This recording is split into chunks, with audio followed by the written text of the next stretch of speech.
Cammi Granato is watching the Seattle Kraken's morning skate ahead of the first home game in franchise history and her biceps are hurting.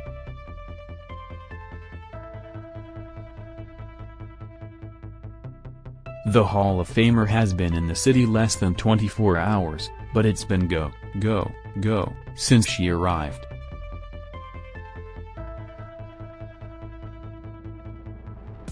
Last night, Granato was here at Climate Pledge Arena for a Coldplay concert. She's a big fan, especially of their old stuff.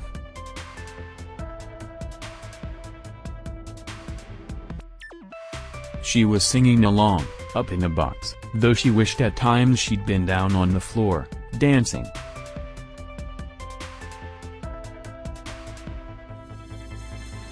And then earlier this morning, Granato was wearing a Kraken jersey with her name and no.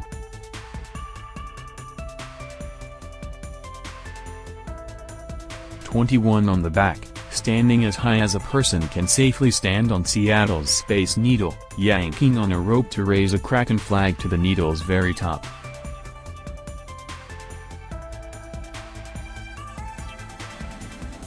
That explains the sore arms. The Kraken scout, who was nearly 600 feet in the air about an hour ago, is now just below ground level, sitting in the arena's lower bowl among a handful of the team's front office staff, including Director of Hockey Strategy and Research, Alexandra Mandrycky.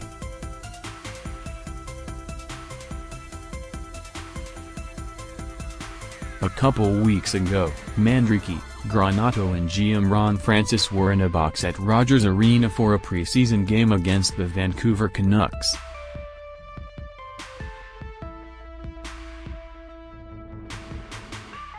Cammi and I kind of looked at each other and said, "This might be the first time women have ever outnumbered men in a GM box in the league," Mandrycky says.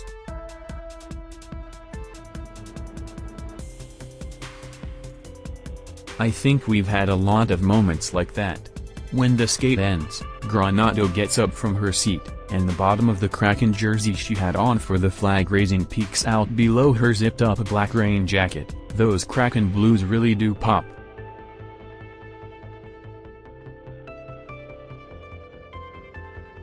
"You could have just gotten out on the ice with the guys," Mandrycky says.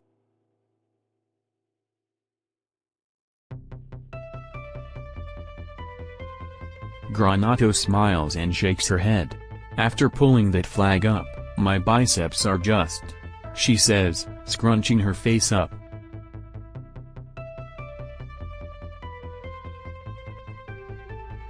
Her slapshot probably wouldn't have its usual zip. Advertisement.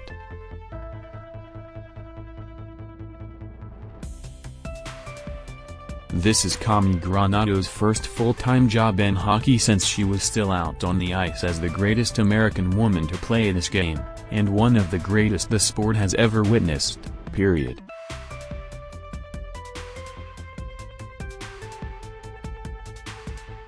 The first to captain her team to Olympic hockey gold, and inducted in the first ever Hockey Hall of Fame class to include women, Granato, now 50, has added first female professional NHL scout to her resume.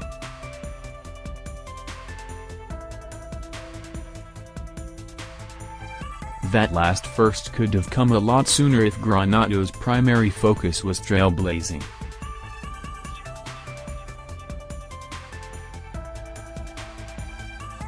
She has had ample opportunity to return to the game since she last made her mark on the ice 15 years ago, but it wasn't until the Kraken recruited her to help build their team back in 2019 that Granato committed.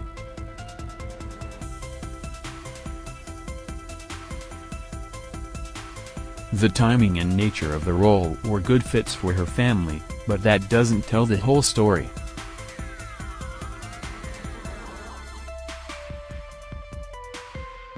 "To be honest, the job that I got here in Seattle was so refreshing," Granato says, now seated on the concourse level while the team's electric Zamboni hums across the ice.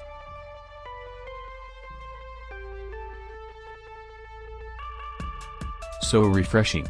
It felt like I was back in the game in a really healthy environment."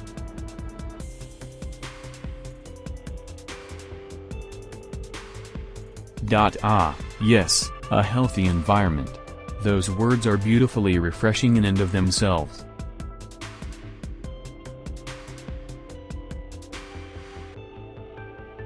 Hockey's unhealthy environment is the focus these days, the stain on the Chicago Blackhawks for burying alleged sexual abuse, and the league's subsequent failure to take meaningful action will forever tarnish the NHL.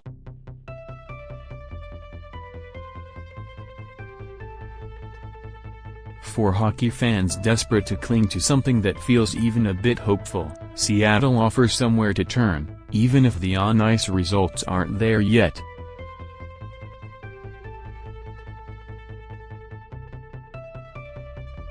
The team isn't the answer to all the NHL's problems, of course.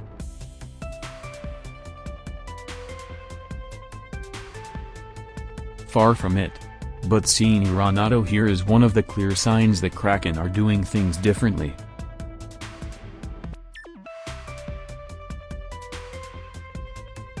The fact her hiring was deemed outside the box because of its historic nature is only a reflection of the limited box NHL franchises regularly operate within.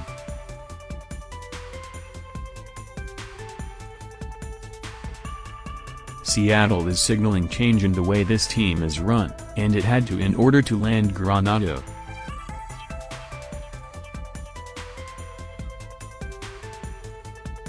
America's first female hockey star left this game broken-hearted 15 years ago, and she wasn't going to commit to just any opportunity.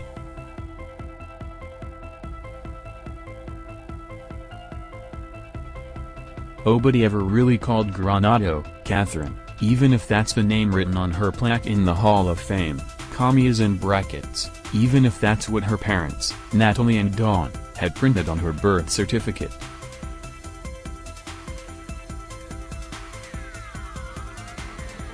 All 6 of Natalie and Dawn's kids are named after aunts and uncles, and Cammi was Cammi from day one, a combination of aunts Kathy and Mimi.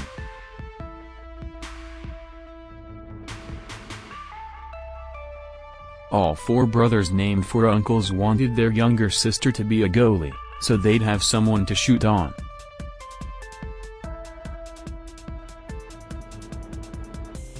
The other Granato sister, Christina, was ruled out since she was into dance and cheerleading.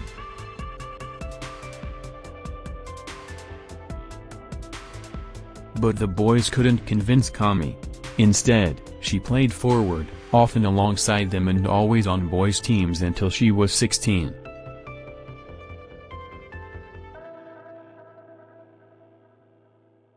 For a couple summers, Granato played for the Elmhurst Huskies in Chicago, where she grew up.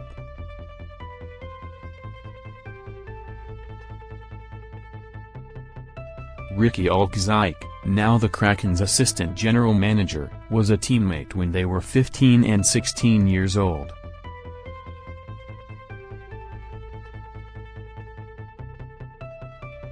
She was better than a lot of the guys, there's no question, Alczajek says.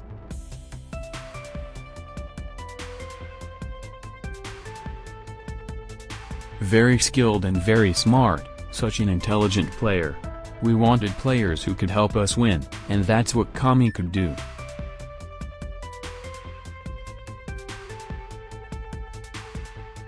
Cammi and I kind of looked at each other and said, this might be the first time women have ever outnumbered men in a GM box in the league.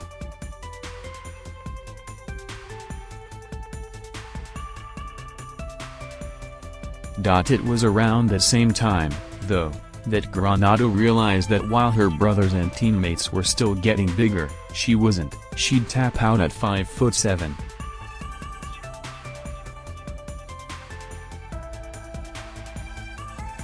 Her last 2 years at Downers Grove North High School, she didn't play on a hockey team because, she says, the focus was on hitting.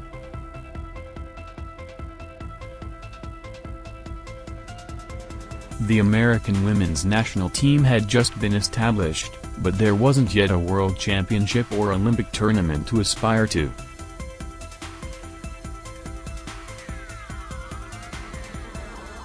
It It really angered me that my brothers were able to pursue their dreams, and to the highest level, and I couldn't, she says.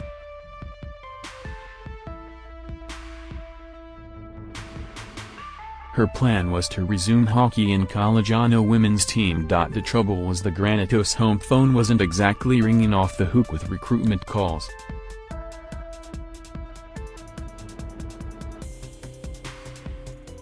So, Granato called a few colleges herself. Nobody wanted me, she says.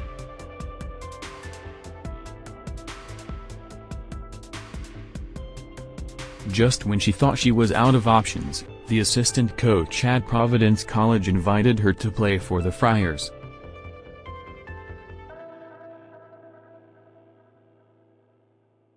Granato exploded out of the gate as a rookie at Providence. I remember getting out there and feeling like I was relentless.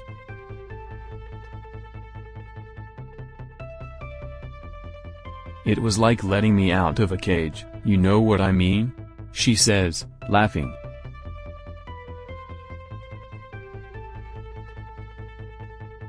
My first collegiate game I had 3 penalties, because I had checking in boys hockey.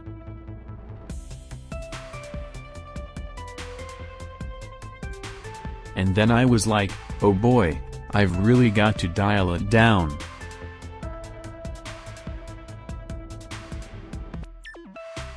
But I was on the ice every day. It was the most incredible thing.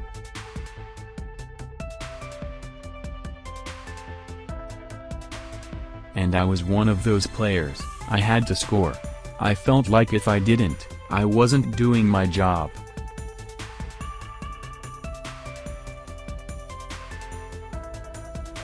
Granato really did her job. She set every school scoring record at Providence and led her team to back-to-back ECAC championships.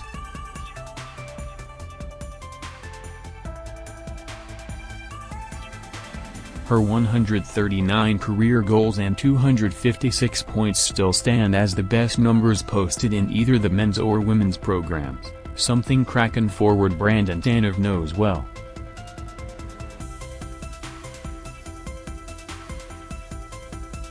He attended Providence 20 years after Granato. When I was there, you heard all these stories about her playing there, all the points she put up, Tanev says.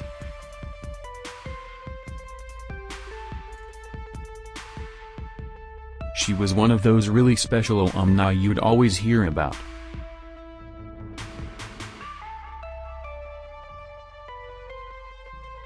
Advertisement. The EF hosted the first ever Women's World Championship in 1990, while Granato was still a student.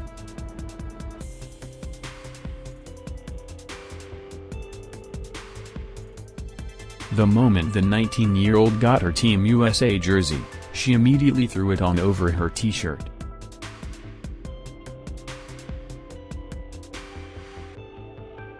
I was just like, I get to do this, right? She says. It was such an honor to get to represent my country.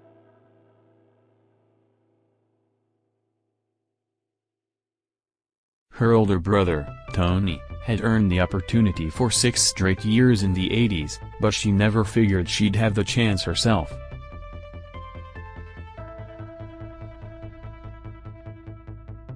Granato's debut on the world stage as a teenager quickly established her as one of the best in the game.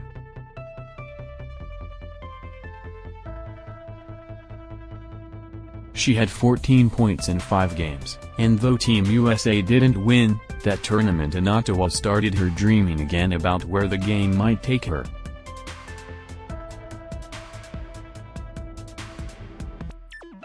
I remember sitting on their bench during the gold medal game and looking around and going, "This is the most incredible thing," she says.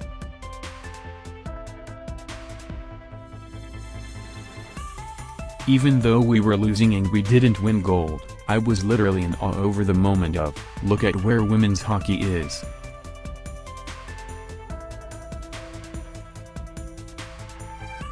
I had no idea. I had been so heartbroken that the women's game wasn't like the men's game and that I couldn't take it as far, and here I am in this 10,000-seat arena with a packed crowd that's loving the game.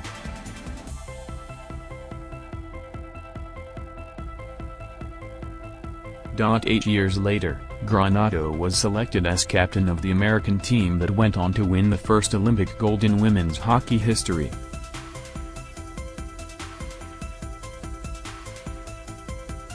It was a comeback for the ages in Nagano, too. Granato scored first for the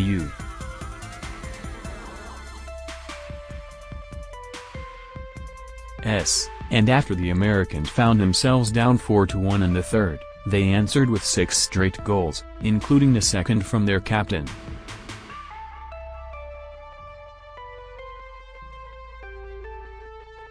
"The medal coming over my neck and hitting me, it was so heavy," Granato remembers.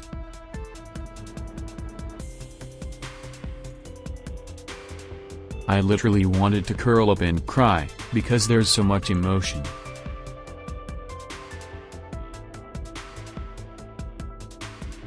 You've just done almost the impossible. Really, from a sports perspective, there was nothing that tops it.